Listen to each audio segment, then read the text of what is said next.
In a world of podcasts, one rises in the night to destroy them all.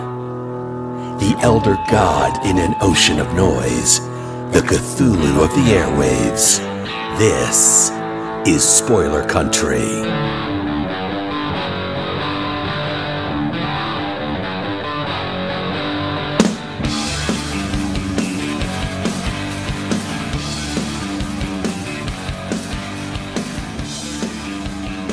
Into another episode of Spoiler Country. Today on the show, we are going to be chatting with Drew Edwards. Drew Edwards is the creator and writer of Halloween Man, and he has a ton of Halloween Man books, as well as a recent crossover. If you'll remember back a few episodes ago, we had him and Dan Price. And goodness, I cannot think of the artist right now. What was that? Paulo Hernandez. Paulo Hernandez, super sweet guy, super talented guy.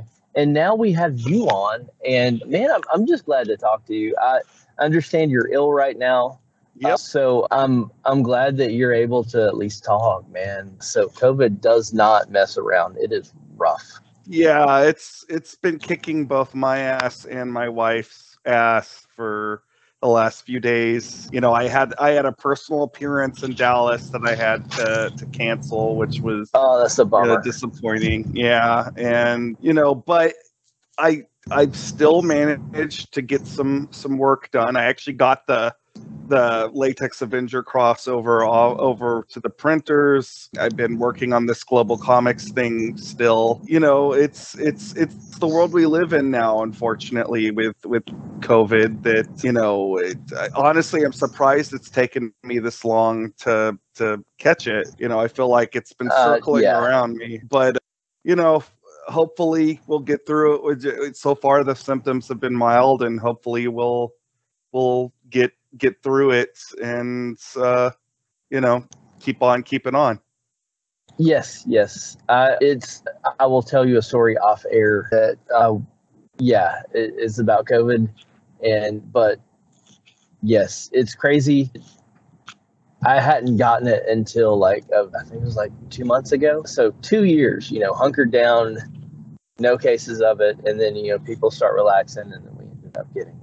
And honestly, it was our own damn fault, because I'm pretty sure we got it. There's a thing called the World Games, which is kind of like the Olympics. It came to Birmingham, and we went to go see Muay Thai, and I had a blast watching people get their asses kicked in a ring, but we paid the price with it. So yeah. But you just mentioned Global Comix, and I like that platform a lot. Tell me why you're going on to Global Comix. Well, so without spending too much time talking about the Comixology debacle, because it's been well documented within, I feel like everybody who follows the comic book industry over the last year knows a lot about the sort of botched merger between Amazon and Comixology. But because of that situation, and I have to stress, I still have friends that put their books out through Comixology. I have friends that work for the company. I'm not trying to throw the entire Comixology platform under the bus. I just want to say it wasn't working for me anymore. Yeah. Well, so I think the issues with Comixology all came from the top. It's nothing that the people who are passionate about comics and work there had anything to do with. They just shit the bed from the top down, and that it screwed up a lot of people's workflow and messed up a lot of people's money situation, and it sucks. So I'm glad that you were able to hopefully find a new home for a Halloween Man, because it's a great series, and it needs to be seen and accessible. Well, and that's the thing.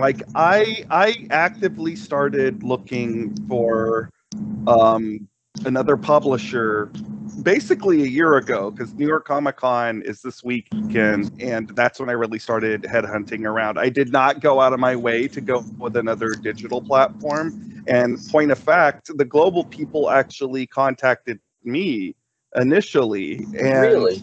yeah, and it was through talking to them and seeing how passionate they were about comics, and above all, how positive they were about the medium. They seem legit. Yeah. Yeah. So, I had several meetings with them and we finally struck a deal. And what we're doing right now is, we're putting up the entire Halloween Man back catalog for free at the moment, because I believe in the platform of Global Comix and they believe in Halloween Man. So we want you to be able to have no interference. Like, you can go check it out. There's nothing keeping you from doing that. We're going to have 2 new comics on the platform by the end of the month, one of which is going to be the Latex Avenger crossover. The other is going to be a Mr. Hyde story that was, the first part was put up on Comixology, but because of everything, it was never finished. Well, now we're going to be able to complete that story and get it out there for everybody to enjoy. Awesome. So I know we went over Halloween Man during our last chat, but I mean, we had 2 other guys on with us. So just to catch people up, if, people didn't hear that episode, tell us a little bit about Halloween Man. Sell us on Halloween Man. So Halloween Man is the weird adventures of a zombie superhero and his sexy mad scientist girlfriend. They fight everything from vampire dinosaurs, the Invisible Man, the Loch Ness Monster in one issue. We even did a Christmas special. It's a broad variety of topics, a broad variety of tones. I firmly believe that there is a comic in the series for anyone to enjoy. It's been around for almost 23 years now, and growing. That's nuts. I know, right? Yeah. It's the tenacity that you have to keep at this, because self-publishing is rough, man. And you started before it was even as accessible as it is now. So given that, like, are you happy with the way things are going for self-publishing? Or do you think that, you preferred it back when you first started?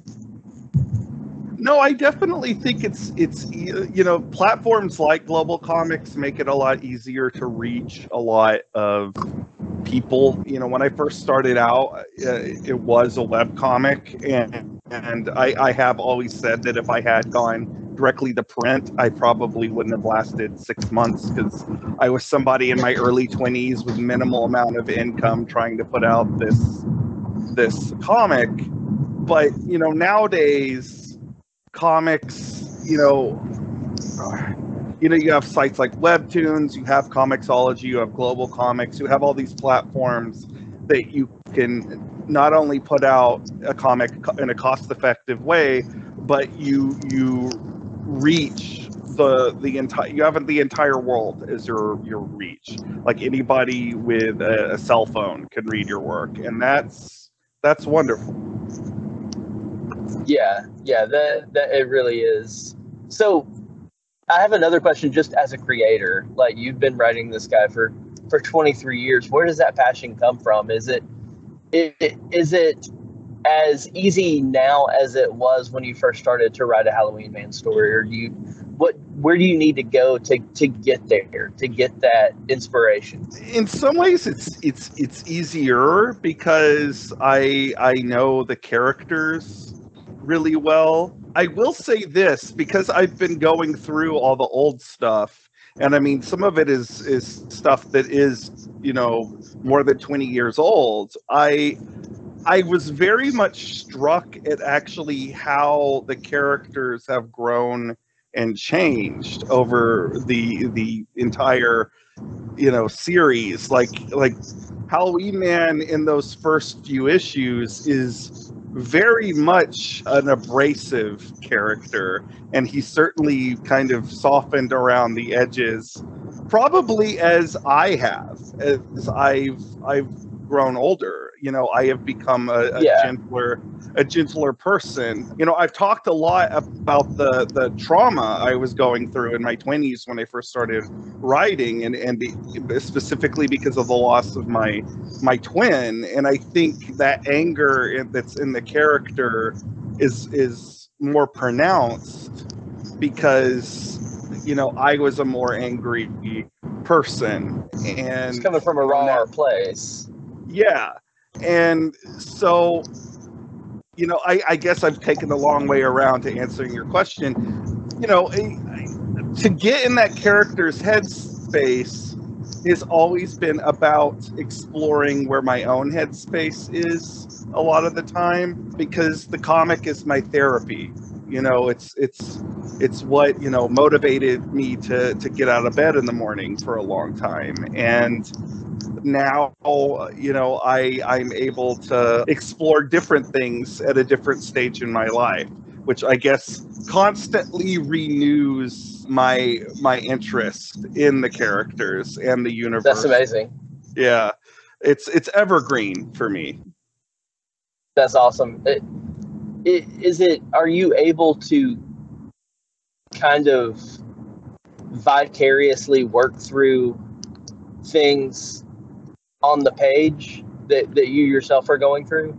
Or is it a little bit more detached? It depends on the story that I'm telling. Some things are more specific, like, okay, I'm working through something. Other things are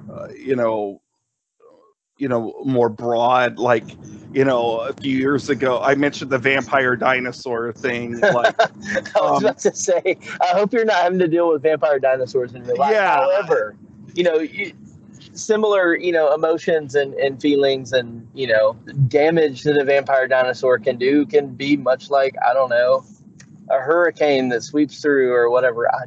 I'm just talking. But you get what I'm saying. It's a fair point. Like, one of the reasons why I've chosen monsters as my characters of choice is that monsters represent a very specific thing in pop culture. They represent otherness, and as a mentally ill individual in the United States of America, I have heaps of otherness kind of put upon me. So, like, even when I am not writing about a specific trauma or a specific experience, it still has that sense of otherness in it. And in that sense, I am, I guess, always working through something. Like I said, sometimes it's more specific than not. Like, I just put up on Global about a week ago, Halloween Man versus the Invisible Man, which is something I was writing when I was going through my divorce with my first wife. And that story is really dark. And, Halloween Man in that story is very much riddled with self-doubt. And, it's also very much centered on the romantic relationships, which was me kind of, I guess, trying to study a ship that had sort of driven off course in my life. So, like, that one is dealing with a very specific point in time, and the sort of, out of control, misogyny that the Invisible Man character has. It was kind of me exercising that from myself, so I could look at my failings as a husband, objectively. So, like, again, that one is a very specific point in time. And when I look at it now, honestly, when I was looking at it, I still think it's a damn good story. But, like, there was definitely times when I was rereading it where I'm like, who wrote this? Good God, this is twisted.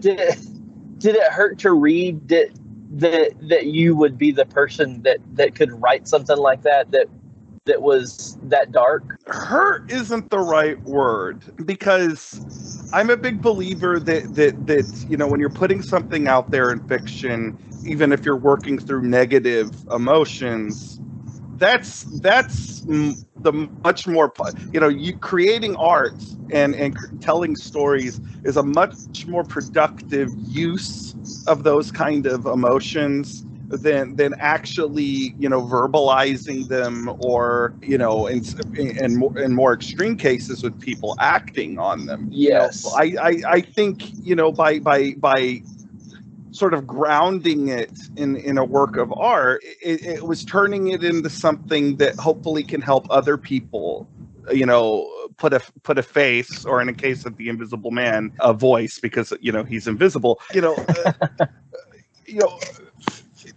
Again, ground that emotion in something, because it's not healthy to hold on to that kind of feeling, and I use the term exorcism because I think authors, that's what they do. Like, they take their lived experience and they share it with the world, but sometimes in this roundabout, mutated way. So no, it didn't hurt me, other than the fact that it made me relive some extraordinarily sad it made me think what it was like when I was writing that and how sad I was. But I'm proud of the writing on that. I think it's a good piece of writing, and it's dark, but I don't think it's oppressively so. I think at the end of the story, there's at least hope. And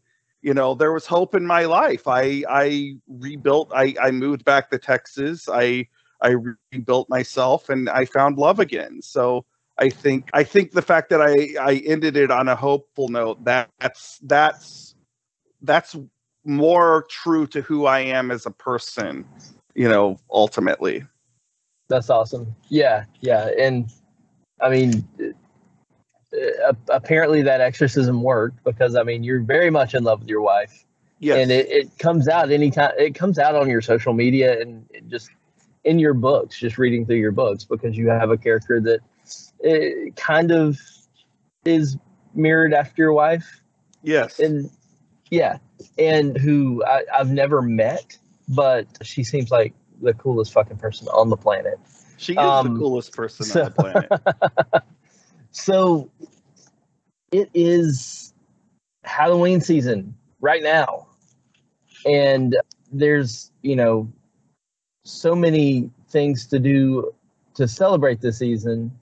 I think a really good thing for people to do would be to go out and read a freaking Halloween Man comic. Yeah. You are at conventions often, not right now because you have COVID. However, you will be coming up. Do you have any upcoming dates that you want to? Well, hopefully I will have kicked this in time for the 29th, because I am going to be doing the Austin Books and Comics Halloween party, which is going to have a bunch of amazing creators, and it's going to be an all-day event. There's even going to be karaoke at night. Nice. So it's a great way to celebrate Halloween weekend. You can come out, you can purchase some Halloween Man comics, you can say, hi, I saw you on the podcast, sorry that you had COVID, good to see that you're feeling better now. That's the immediate thing that's happening. In November, I have Horror for the Holidays. That's the weekend after Thanksgiving. I have about a convention a month over the next several months. Nice. Yeah.